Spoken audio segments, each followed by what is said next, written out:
Welcome back to Thrive with Faith.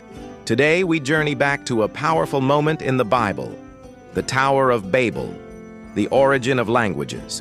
Long ago, after the Great Flood, all people spoke one language. They moved together and settled in the land of Shinar, a wide, open plain where they dreamed big. They said, "Let's build a city with a tower reaching to the heavens. Let's make a name for ourselves so we won't be scattered." They molded bricks, used tar for mortar, and their tower stretched higher and higher. But God saw their hearts. He saw pride growing, not humility. And God said, "Let us go down and confuse their language so they will not understand each other." Suddenly, chaos. Workers couldn't understand one another. Communication broke. Progress stopped. Confusion spread, and soon the people scattered across the earth speaking many different languages.